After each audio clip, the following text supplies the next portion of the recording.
Hello, section of chapter 2, which is on research methods and statistics. So I'm looking at the timeline in the syllabus, and I see that I have 5 lectures to cover this chapter.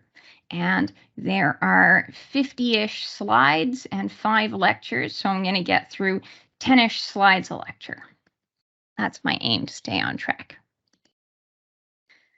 When I was an undergraduate in psychology 20 years ago, I learned something amazing in one of my psychology classes. It was a class on abnormal behavior. And I remember we watched a video on it, and it was so impressive. She looked like she had severe autism, and she was nonverbal, and her favorite thing to do was watching water flow out of a faucet, and they showed her looking at the water and engaging the water, splashing the water in the faucet. But there was this new treatment, this amazing treatment, and what the psychologists explained was that really this was a motor disorder, and she had the ability to understand and communicate verbally, but just couldn't get the words out. And so one way around this was to have a facilitator help her kind of type out her thoughts. And it was amazing what came out on the paper. Her mother was blown away by this. And one of the things that seemed really unbelievable was she knew the names of all the different vegetables that they were eating. And she was actually able to identify and to spell kohlrabi. I don't know if I can spell kohlrabi. And her mother was in the interview saying that what must have happened was that, she's bringing her daughter with her to go grocery shopping. And when you go to the grocery store, there's the names of the vegetables. And all this time, her daughter had been learning the words for the vegetables and how to spell them. And now at 40 years old, with the help of this treatment, she can speak.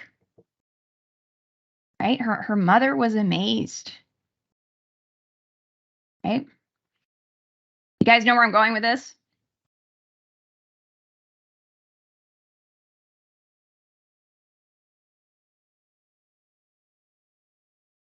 Yes. So that was called facilitated communications, and supposedly a means for autistic children to communicate, like verbally, in a way that people who do not have autism can completely understand. But you do this through the facilitator, who's just helping them get past that motor barrier that circumvents the motor limitations in communication. So at first, stunning progress. I heard all about it in as a psychology undergraduate, but then they did controlled studies, and the way they ultimately tested this was to have the facilitator and have the child look at different images. So what would usually happen is that they both look at a picture of a cat, and then the child with autism is asked to identify that picture, and with the help of the facilitator would type out cat. Good job, great, you got it right. But someone had the clever idea, well, what if you actually show them different things and you show the facilitator a dog? Guess what happens? What the child seems to communicate through the facilitator is actually dog, not cat. A video about this, and I'm gonna ask you to do something as you listen to this, okay? I want you to remember there's 3 lenses of analysis in psychology. And there's the sort of the biological level, what are the brain areas, what are the neurotransmitters that are involved in this phenomenon. Then there's the psychological level, what are the behaviors, and what is the person maybe thinking or feeling. And then there's the social cultural lens. And I want you to move up to that lens, because it's one that we can never forget in psychology. You never get off the hook for that. And I want you to listen for ableism. What am I calling ableism? Centering enabled norms, values, and attitudes. So listen for values, listen for attitudes, and listen for norms. So now I'm going to share this video. If you had a daughter with a crippling condition, any parent would do anything to help her. But what if you chose a therapy that seemed to turn her against you, that even landed you in jail in a face-off against the toughest enemy ever, a justice system determined to tear your family apart? And here's another horrifying what if. What if you came to find out that the therapy that started all of this appears to be no better than playing with a Ouija board? You have this family that find themselves caught up in this hellish nightmare brought on by overzealous prosecutors. There can't be anything worse than that. Julian and Tolly Wendrow had a simple dream of domestic tranquility in their pleasant Detroit suburb of West Bloomfield. It's a pretty quiet life, typical upper middle class community in the Midwest. This community is exactly what we were looking for. They never imagined they could be charged with unspeakable crimes, having their kids ripped from their home. Julian, locked behind bars, faced with the possibility of spending the rest of his life in prison, with one thought pounding in his brain. What am I doing here? What am I doing here? It's literally craziness. It's going down the rabbit hole in Alice in Wonderland. This is not what Julian, a native of South Africa, expected from the land of the free when he moved here about 20 years ago after meeting Tolly. She worked in the county court system, he a house painter. They had 2 children, Aislinn and her younger brother Ian, and family was truly the center of their lives. Our primary focus was making sure that the kids were well taken care of, and if there was an issue that needed to be addressed, we would address it. And there turned out to be plenty of issues. They drop a bomb on you, basically. They say, you have a big problem. Aislinn was diagnosed with severe autism around age 2. What do you do? Well, you first cry, and Tolly did a lot of that. She's a beautiful young lady. But like the 10.2 million families in this country living with a special needs child, they came to realize that Aislinn was a blessing. I love, being with her, whatever I can do. I just being in her presence, a wonderful thing. She's a gift from God. As the Wendrow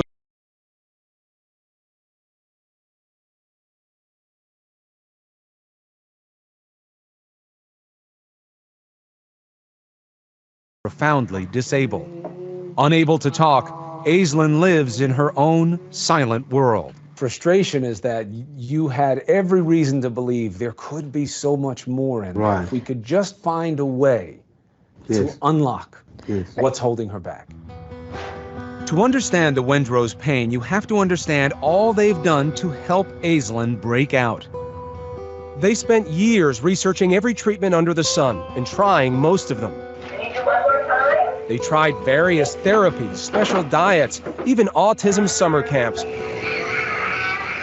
But nothing had broken through. Aislinn wouldn't talk, couldn't communicate. In 2004, she's still in a special autism class at school doing work similar to this, matching pictures, connecting dots.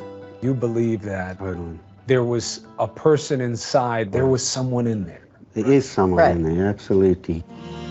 But then, what looked like a miracle, a breakthrough autism treatment that took the country by storm. I had seen something incredible.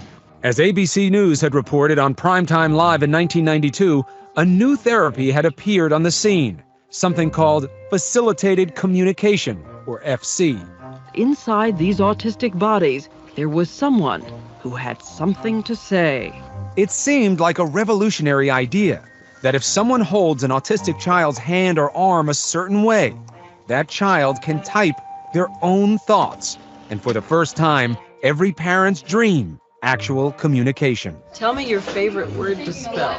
Intelligent. There are no drugs or special equipment required, just an ordinary keyboard and a properly trained facilitator. For the first time, the Wendrows feel that maybe, just maybe, they found an answer to their prayers. We believed. That belief turns to unalloyed joy when Aislinn tries FC and suddenly seems to be able to answer questions. Facilitated communication winds up being a breakthrough. We're absolutely in tears. Initially it was, oh my goodness, this is great. Wow, I wish I'd found it sooner. So of course the Wendros fight to get FC for Aislinn at school. Almost overnight, Aislinn's days of matching pictures and connecting dots are through. Now, she's in a regular class, doing the same work as normal students. She supposedly completes homework, does math problems, writes poetry. By the time she graduates middle school, a teacher is reporting Aislinn not only wants to go to college, she hopes to become a professor. All these dreams that we'd had that we thought were dashed are back. And now maybe she will go to university. Maybe she will have a real job and have a lot more independence in her life. In a statement to 2020, the district says that the results were surprising. This 8th grade evaluation of Aislinn claims she reads and comprehends at grade level. Later on, she'd even develop opinions about President Bush and the Iraq War. The Wendros think they've achieved the impossible. Julian even travels the country to spread the word about the wonders of FC. But what the family doesn't know is that, from the purest desire to help their daughter, the stage is now set for a tragedy that will tear them apart. Aislinn is about to send her parents to jail. This mess erupted because I tried so damn hard to help this child. All right. What do you guys pick up on in there? I'm going to now scroll up and read your comments.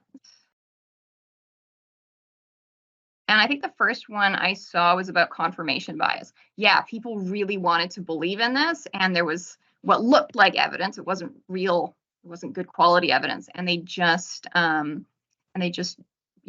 with it, right? I heard about it in my South class. And then I see another comment saying that they're very fixated on their daughter living what they determine to be like a normal life. Like that's what's good, right? What she has before.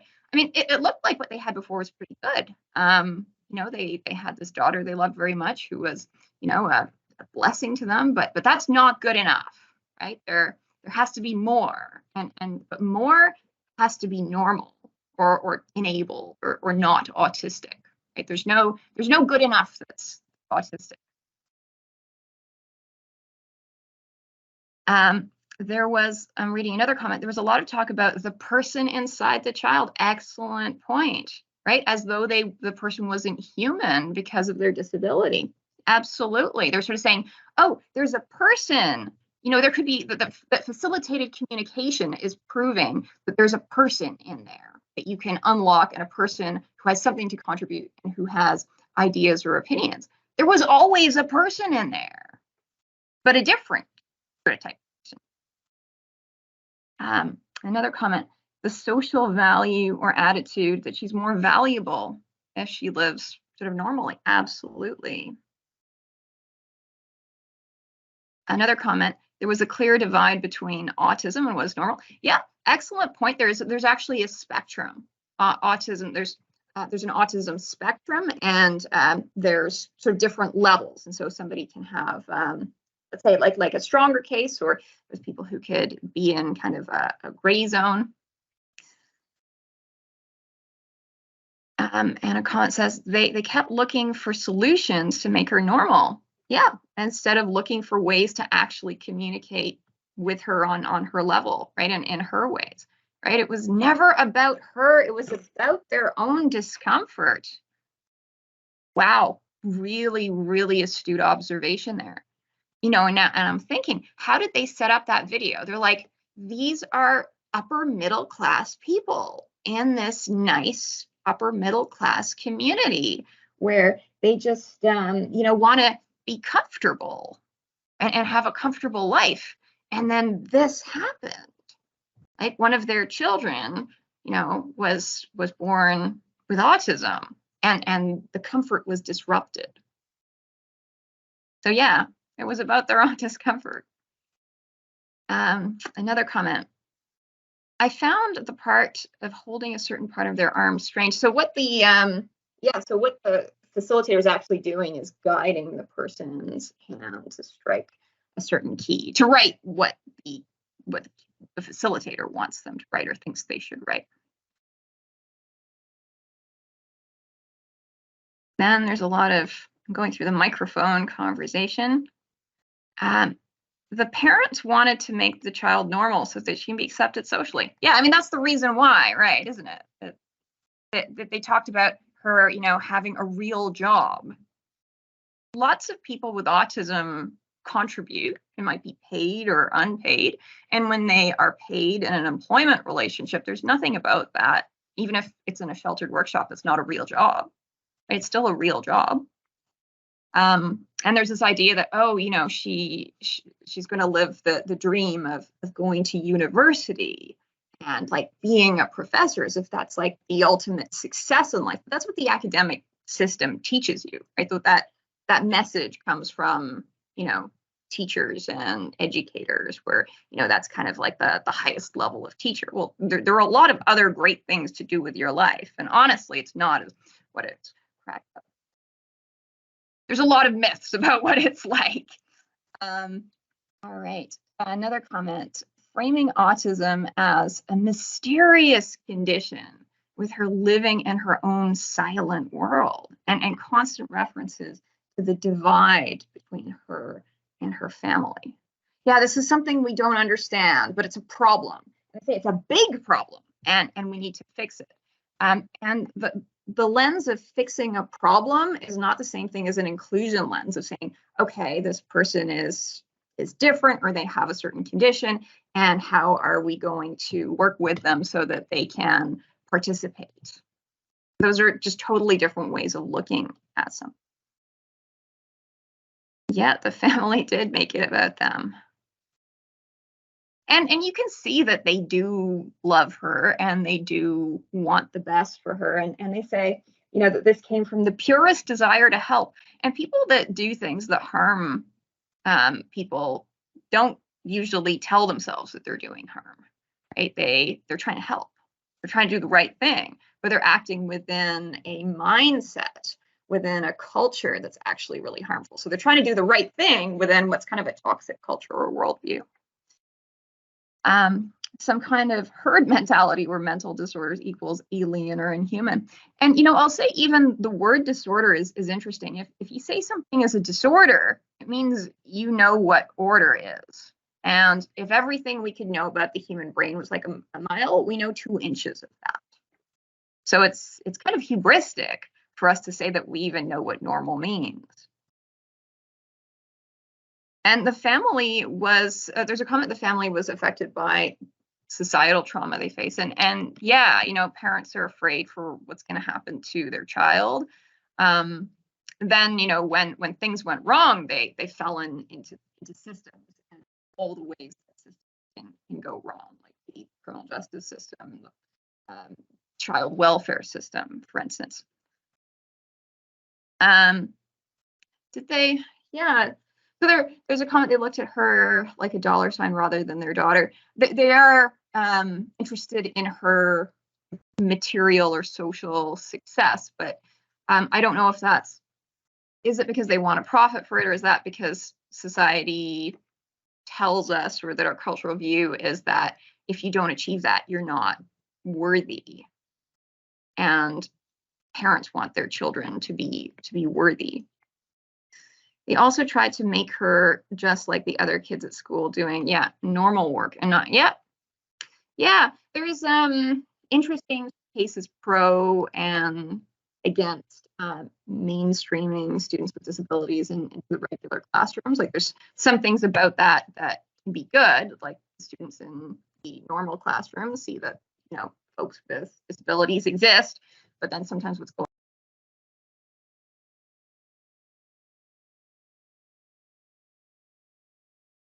school psychologist.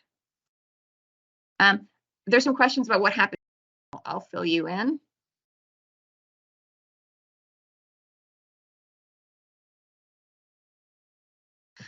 Interesting question. Do you think this was made up for profit? Very interesting question. The way things strike me in psychology is that there's a real desire to help people with, disorders, to help people who are suffering, to help people, achieve well-being. So there's a component that's the real humanistic desire to help. And then there are a lot of other things. Narcissism is real. Sometimes psychologists enjoy being the expert and having the power and being the savior and the hero. And so it can be really tempting, if you have a treatment, to be the one that had the breakthrough and saved these poor people who are now so grateful to you because you changed their lives. Like there's a little bit of an ego trip there. And then, so that's another component. And then another component is that, yeah, there are economic interests. So I get paid for my services, right? If people didn't have any needs or problems, well, psychologists write books and give sessions and workshops and provide therapies. And yes, there are economic interests. We can't pretend that they're not. And when it comes to treating mental disorders with medication, there's a whole pharmaceutical industry there too that has economic interests that are worth billions of dollars. So I think textbooks often don't talk about that at all, and I think we should talk about it. So I think that profit and ego are part of the equation. There's a comment that this technology or method ended up putting her in environments that she wasn't ready for, that were not right for her. Comment, I personally dislike the use of the word normal because there's really no such thing as normal. Everyone lives differently, experiences things differently. Yeah, there's a lot of mythology around what is normal. And often when we think of normal, we're thinking of some kind of idealized cultural type.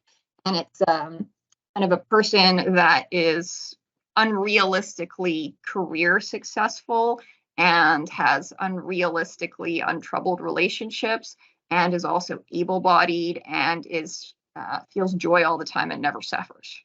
And you compare yourself to that, okay, then there's something wrong with you. But that person is a mythologized ideal. And, if you really think about the ideal, it might not make that much sense. I agree with a comment. I think the facilitator was projecting that as what the evidence suggests. I think every parent would do the same to get their child together. Not everyone is exposed to know about autism. Yeah, so the parents are trying to help, but not everything we do from a place of wanting to help actually helps the person. And when the person we're trying to help is in some way marginalized or they can't speak for themselves, it's really easy to speak for them and decide that something is helping without them having any voice or saying, actually, this isn't working for me, or I don't like this. And there's a comment that she was already whole and together. Yeah, she was. We're looking through a lens where she's broken and disordered, and anything she does is not good enough, and it's awful and terrible, and my goodness, we need to fix this. There's a question about kind of profit, and I think my position is that any treatment that you sell on a market comes with an economic interest.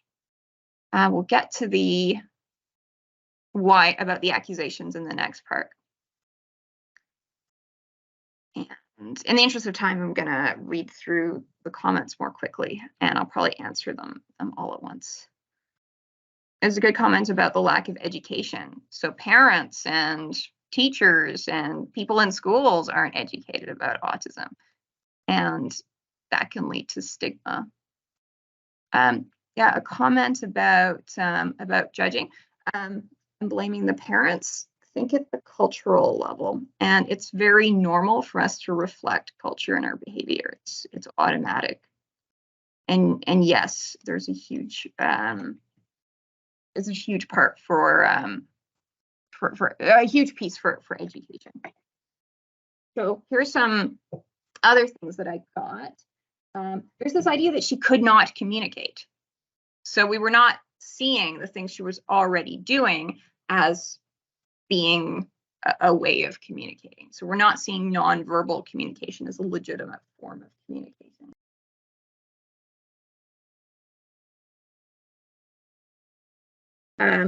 They described her autism as a crippling condition. In epidemiology, there's this concept of health-related quality of life. And the idea is that if you are a healthy, able-bodied person, then you have a high quality of life. And these models all predict that if you, say, are not ambulatory, if you can't go to the bathroom on your own, that you have a terrible quality of life. And many of them have really great lives and are way happier and more functional than we'd expect. But the expectation comes really enabled norms and values. I have what some people consider a crippling condition, and often I get questions like, how do you do that? Kind of like, how do you live? Well, I just do, right? My life is not a tragedy. But there's a view out there that if somebody has a disability, that's just like, how can you, that is awful. So there's a catastrophizing of something that's actually, just a normal part of your life.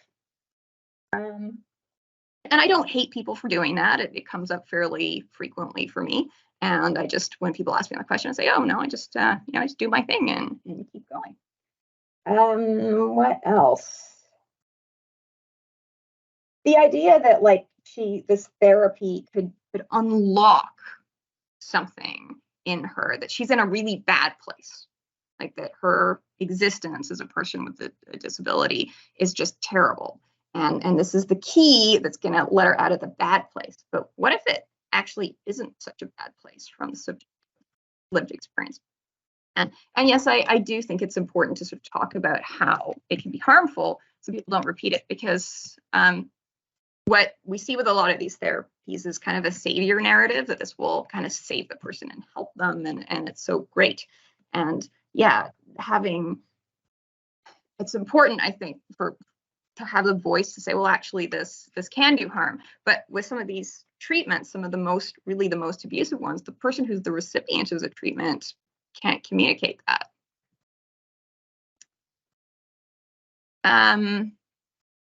There's a comment, I think it should be understood that the level of tolerance or acceptance is different for everybody.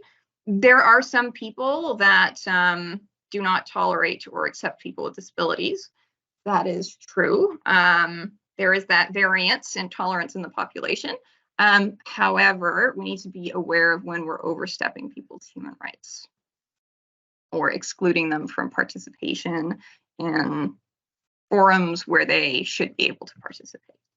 So we're not entitled to exclude people, or we shouldn't feel entitled to give them, say, treatments without their consent that could harm them. So I'm going to say limits on, what am I trying to say? Often people who are in a privileged positions will center their comfort, and they'll center their comfort to the point that it actually oversteps the rights of the other person.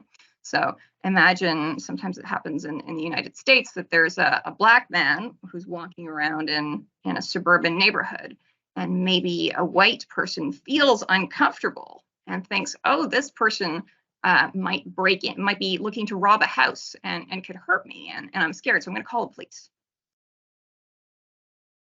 And then what happens in that exchange is that, maybe the police, prejudge that person. Maybe there's a chase. Maybe we think that Skittles in his pocket are a gun. And then somebody's actual legal and human rights are violated in the name of the comfort, the sense of comfort of a person with more privilege. And there's that kind of culture of entitlement behind it. So comfort versus rights. So that was the Wendrow case. And how did that case go? Well, what happened was that the daughter apparently seemed to be making accusations of sexual abuse through the facilitator. But people were set up to believe, everyone believed that what she was communicating, apparently communicating, was coming from her and not from the facilitator. And so he was arrested and he was in jail for 80 days. And in that Kafkaesque place when he's like, what am I doing here? Why am I in jail? And the mother was accused of severely abusing both children. The brother was also accused. So the mother had to wear an electronic tether, and the children, both children, were taken away from the home and placed in protective care. The charges were ultimately dropped because there was no evidence except for this, what was being said through the facilitated communication. But that didn't hold any water, because when they asked her, she didn't know what color she was, like sweater she was wearing. So it became pretty evident that it was the facilitator who was making the accusations. And so there's many other cases. I think there's about a dozen at least, and where the facilitators made unfounded accusations of abuse, saying that the parents were abusing a child. And then another thing that happened is that some facilitators developed an attraction to their FC partner, an attraction to the person with a disability. And they might ask a question like, well, do you want me to touch you? Do you love me too? And well, guess what the person typed back, right? So they created consent for sexual relations. So the facilitators, didn't think they were doing the wrong thing, right? They didn't think they were doing something bad. They believed that they had a special connection to the person they were working with, that they were protecting them. When one of the communicators saw a person with autism acting out, she believed that what the person was doing was acting out, like being abused. So she genuinely believed that this person with autism was acting that way because of abuse. But that actually, wasn't the case. So she thought she was doing the right thing. She thought it was true. She thought he was really communicating this on behalf of the person she was protecting. And when the facilitator had romantic feelings, they thought that, they were in love and the other person loved them back. But that's a wishful thinking, right? And we were subject to our own biases. And so a confirmation bias, if you want to be in a romantic relationship with somebody, that might be to imagine that they want to be in it too. There's a question: is this a conscious or subconscious behavior on the part of the facilitator? Our biases are typically unconscious. It takes effort and work to be aware of our biases. So in one case, the facilitator genuinely believed that the person was being abused and that they were helping and protecting the person. So there are plenty of other examples of treatments that were once thought to be very beneficial, but turned out to be really harmful. And lobotomies are another example.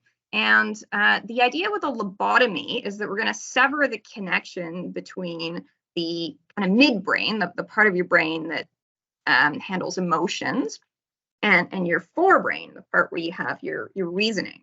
Because maybe a person seems to have emotional behavior, they have disordered behavior, they have impulsive behavior, and that could be because this lower part of the brain has too much power over the higher part of the brain. So we're just going to sever that connection. Well, it certainly resulted in a change in behavior, and the people who came up with the treatment were inclined to see that as an amazing thing. Wow, this person that was previously a lot of trouble for us is now just sitting in a chair in the corner, being nice and quiet. Okay, that caused serious harm. There's a picture there of Rosemary Kennedy, that is John F. Kennedy's oldest sister. And She had an intellectual disability, so she was, a slow learner, didn't benefit as much from the classroom as her siblings. Very, very ambitious family. So there were these high expectations around achievements, and she couldn't seem to do that. But from what I've read, she seemed like a lovely, happy, sort of socially adjusted person that loved she wanted to go out dancing.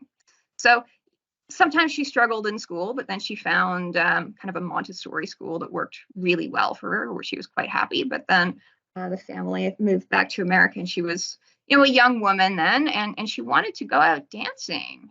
Right? As she got older, she got a bit more rebellious and assertive.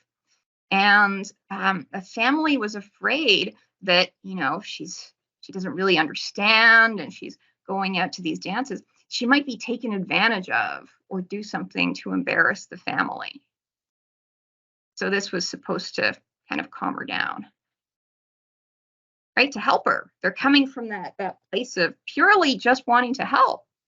She never recovered from that procedure, and she was institutionalized for the rest of her life. James Todd is a psychologist, and he commented on the Wendrow case, and he laid the blame. We're talking about who should you blame culture. Well, he went with the psychologists who developed and promoted practice for misusing their power.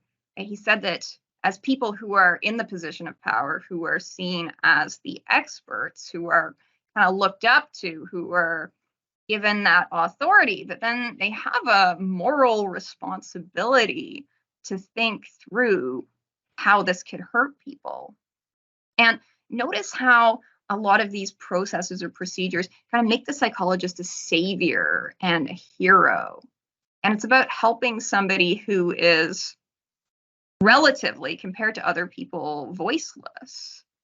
And it even, like in the case of facilitated communication, takes their voice away to the point that you're making it up for them. And so they can say the things that you want them to say. Then your textbook talks about how one autistic child read a paper and requested his mother change his medication. Probably something that the provider wanted, I would assume. So I'm fortunate to be teaching intro psych again, because once you get past introduction to psychology, it's really easy to forget all of these things we've learned from Clever Hands, the horse, and lobotomies, and kind of never think about it again, and then go down some rabbit hole with your PhD dissertation, which is a tiny little subject. And I feel grateful to be going over this material again, because it brings the breadth of the discipline back to me. It's so easy to forget it, to forget what's been learned, and to reinvent the wheels and make the same mistakes over and over again. What I learned in that psychology class 20 years ago about facilitated communication seemed so credible. Right? It wasn't just, the professor who's like the expert with the PhD that's teaching this. There's also a textbook. There was a video that explained it. There's some expert narrator using all these big words. I would have prepared for the exam by studying that and taking notes and memorizing it, and maybe it would have been the right answer to the quiz question, right? And I still remember learning it 20 years later. And buying it sort of uncritically was the natural thing for me to do, right? As a 20-year-old student who, hadn't really studied this before. I'm learning from my books, but it was all bunk. And that gives me pause. What could I be teaching you in this class, right? What could be in your textbook that you believe on our authority, but that is actually some kind of dangerous bunk that's maybe more about psychologists' own sort of vainglory and savior narrative than really helping somebody. So keep your critical thinking hat on. So we have two major modes of decision making.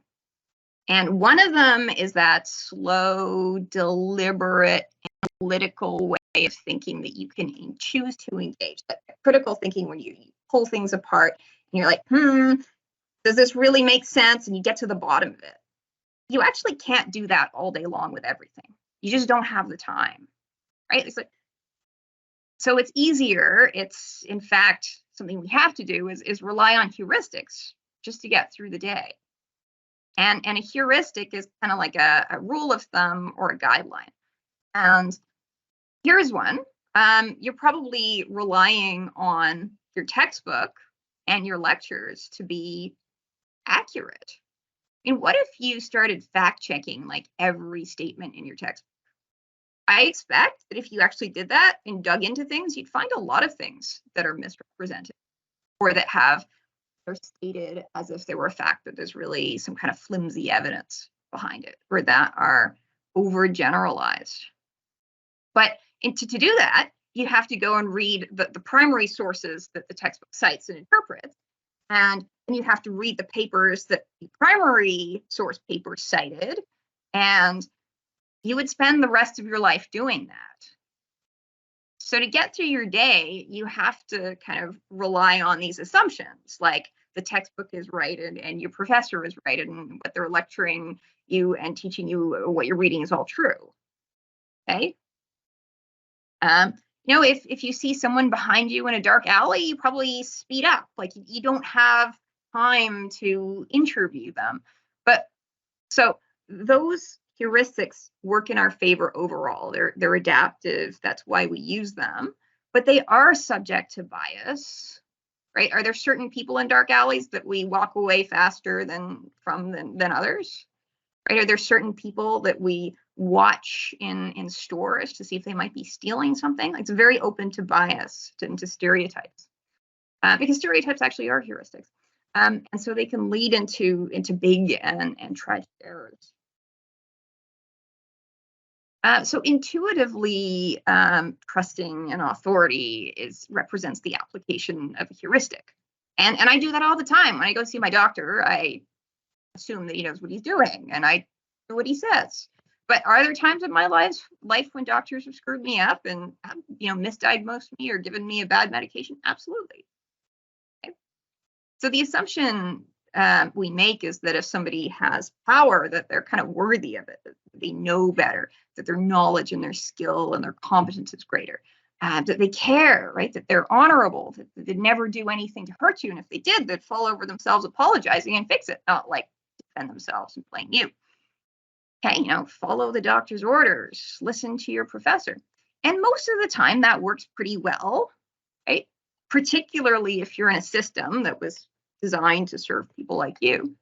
But argument from authority is itself a logical fallacy. Something isn't true because I say it is true or because your textbook says it is true. Okay? You're trusting me and the textbook to be right about what's true, to have accurately discerned it. That's a heuristic. It's probably a decent heuristic. I've been studying psychology for 20 years, so maybe I know a thing or two about it. But ultimately, what is true is a matter of reality that's outside of me, that's independent from me and my degrees and my podium, right? Reality is bigger than me, and it's bigger than your textbook. And I have biases, and so do your textbook authors, and I can make mistakes, and so can they. So keep your critical thinking hat on, right? You too have some ability to discern truth, to get to the bottom of things, right? And in some contexts, it's greater than mine. There's an old concept and a good one in vocational psychology. And it's that discernment, figuring out the truth of what to do, is best done in community, because other people can act as a check on our own self-deception, right? They can see a different part of the picture, the puzzle. We are now at 10:20, and I'll return to this on Friday. So I'm going to stop the recording here, and I'll be available for informal conversation.